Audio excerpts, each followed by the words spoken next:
Israeli सेना को Gaza में इजराइल के 3 बंधकों के शव मिले। इनमें उस युवती का शव भी है जिसे हमास के लड़कों ने निर्वस्त्र कर गाजा की गलियों में घुमाया था। नवंबर 2023 में सेना को इस युवती का कटा हुआ सिर मिला था। युवती की पहचान इजरायली मूल की जर्मन शानी लुक के तौर पर हुई थी। 2 अन्य शव की पहचान 28 साल के अमित बुस्किला और 56 साल के इत्जाक गेलेंटर के तौर पर हुई है। तीनों म्यूजिक फेस्ट से जान बचाकर भाग रहे थे, लेकिन हमास लड़कों ने इन्हें पकड़ लिया था। ताइवान में नए राष्ट्रपति लाई चिंग-ते की शपथ से 2 दिन पहले देश की संसद में सांसदों के बीच जमकर लड़ाई हुई। इस दौरान लात घूसे भी चले। कुछ सांसद स्पीकर की सीट पर भी चढ़ गए। इस बीच सांसद सदन से एक बिल से जुड़े दस्तावेज लेकर भाग गया। ताइवान की संसद में एक प्रस्ताव लाया गया है। इसके तहत सरकार के कामकाज पर नजर रखने के लिए विपक्षी सांसदों को ज्यादा पावर देने की बात कही गई है। इसके अलावा संसद में झूठा बयान देने पर सरकारी अधिकारियों पर क्रिमिनल केस दर्ज किया जाएगा। आप सांसद स्वाति मालीवाल से सीएम हाउस में मारपीट के आरोपी अरविंद केजरीवाल के पीए विभव कुमार को दिल्ली पुलिस ने गिरफ्तार कर लिया है। पूछताछ के बाद विभव को 30 हजारी कोर्ट में पेश किया जाएगा। स्वाति मालीवाल 13 मई को अरविंद केजरीवाल से मिलने सुबह करीब 9 बजे सीएम हाउस पहुंची थी। उन्होंने आरोप लगाया था कि विभव कुमार ने उनके साथ मारपीट और बदसलूकी की है। उनके कपड़े तक फट गए थे। कर्नाटक सेक्स स्कैंडल केस में भाजपा नेता देवराजे गौड़ा ने कर्नाटक के डिप्टी सीएम शिव कुमार समेत 4 मंत्रियों पर हासन सांसद प्रज्वल रेवन्ना के वीडियो वायरल करने के आरोप लगाए हैं। मामले में गिरफ्तार देवराजे ने कहा, डिप्टी सीएम शिव कुमार, कृषि मंत्री चालुब राय स्वामी, राजस्व मंत्री कृष्णा गौड़ा और पंचायत राज मंत्री प्रियंक खड़गे पेन ड्राइव लीक करने की साजिश में शामिल हैं। देवराजे ने कहा, deputy CM DK Shiv Kumar ने मुझे इस केस के जरिए पीएम भाजपा और जेडीएस नेता कुमार स्वामी की इमेज खराब करने के लिए कहा था।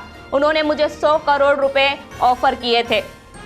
नॉर्थ ईस्ट के सबसे पुराने विद्रोही दलों में से एक यूनाइटेड लिबरेशन फ्रंट पाम्बई के 34 कैडरों ने असम राइफल्स के सामने सरेंडर कर दिया। ये सभी 34 विद्रोही म्यांमार से मणिपुर में घुसने की कोशिश कर रहे थे। इसी दौरान असम राइफल्स ने इन्हें रोका। जवानों पर हमला करने की जगह इन्होंने हथियार डाल दिए। ऑटोमेटिक हथियारों से लैस इन विद्रोहियों की म्यांमार के प्रतिद्वंदियों से गोलीबारी चल रही थी। इसी गोलीबारी से बचने के लिए विद्रोहियों ने मणिपुर में घुसने की कोशिश की थी।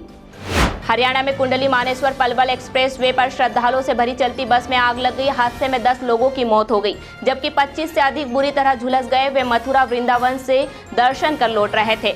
आग की लपेट देख स्थानीय लोगों ने पुलिस और फायर ब्रिगेड को जानकारी दी। तारक मेहता का उल्टा चश्मा एक्टर गुरुचरण सिंह 3 हफ्ते के बाद अपने घर लौट आए हैं। वे 22 अप्रैल से लापता थे। दिल्ली पुलिस के मुताबिक गुरुचरण सिंह ने पूछताछ में बताया कि वे दुनियादारी छोड़कर आध्यात्मिक सफर पर निकल गए थे। उन्होंने कहा कि इन 3 हफ्तों में उन्होंने अमृतसर, लुधियाना समेत कई शहरों के गुरुद्वारों के दर्शन किए। बाद में उन्हें एहसास हुआ कि उन्हें घर लौट आना चाहिए, इसलिए वे लौट आए। उत्तराखंड सरकार ने अपने उस आदेश पर रोक लगा दी है जिसमें पतंजलि आयुर्वेद और दिव्य फार्मेसी के 14 प्रोडक्ट का लाइसेंस रद्द किया गया था। राज्य सरकार ने इस आदेश पर अंतरिम स्टे लगा दिया है। पश्चिम बंगाल गवर्नर आनंद बोस से जुड़े सेक्सुअल हरेसमेंट केस में कोलकाता पुलिस ने राजभवन के 3 कर्मचारियों के खिलाफ एफआईआर दर्ज की है। एसएस राजपूत, कुसुम छेत्री और सतलाल का नाम शामिल है। इन तीनों को बंगाल पुलिस ने सीसीटीवी फुटेज के जरिए पहचाना है। पटना के टिनीटोट एकेडमी स्कूल में 4 साल के आयुष की हत्या के मामले में पुलिस ने प्रिंसिपल और उसके बेटे को गिरफ्तार किया है। पुलिस पूछताछ में प्रिंसिपल वीणा झा उर्फ पुतुल झा ने बताया कि स्कूल में खेलते वक्त आयुष को चोट लगी थी। खून ज्यादा बह रहा था, इसलिए दोनों ने मिलकर पहले खून के धब्बे हटाए, फिर आयुष को गटर में फेंक दिया। हरदा के जिला शिक्षा अधिकारी पीएम सिंह को सस्पेंड कर दिया गया है। वे हरदा जिला मुख्यालय के पॉलिटेक्निक कॉलेज पोलिंग बूथ की सेक्टर प्रभारी थी। लोकसभा चुनाव के तीसरे चरण में 7 मई को यहां वोटिंग के दौरान पूर्व मंत्री व बीजेपी नेता कमल पटेल नाबालिग पोते को पोलिंग बूथ के अंदर ले गए थे। डिंडोरी जिले में बारातियों से भरा पिकअप वाहन पलट गया, जिसमें नवविवाहिता की मौत हो गई। 30 लोग घायल हैं। हादसा चांद्रानिबर गांव में दोपहर करीब 1:30 पर हुआ। घायलों को इलाज के लिए समनापुर अस्पताल में भर्ती कराया गया है। इंदौर के बाणगंगा में 7 साल के बच्चे के साथ दुष्कर्म मामले में पुलिस ने केस दर्ज किया है। उसके पड़ोस में रहने वाले एक लड़के ने करीब 10 दिन तक उसे अपने घर खेलने के बहाने ले जाकर अश्लील वीडियो दिखाकर गंदी हरकतें की। शिकायत मिलने पर पुलिस ने आरोपी को हिरासत में ले लिया है। इंदौर के खंडवा नाका इलाके में देर रात एक कॉलेज छात्र का शव फंदे पर लटका मिला। उसने महिलाओं की तरह साड़ी पहन रखी थी। मेकअप भी किया था, दोनों हाथ बंधे हुए थे और आंखों पर पट्टी बंधी थी। शव के आसपास खून बिखरा पड़ा था। छात्र ने सुसाइड किया है या उसे मारकर लटकाया गया है, पुलिस इसकी जांच कर रही है।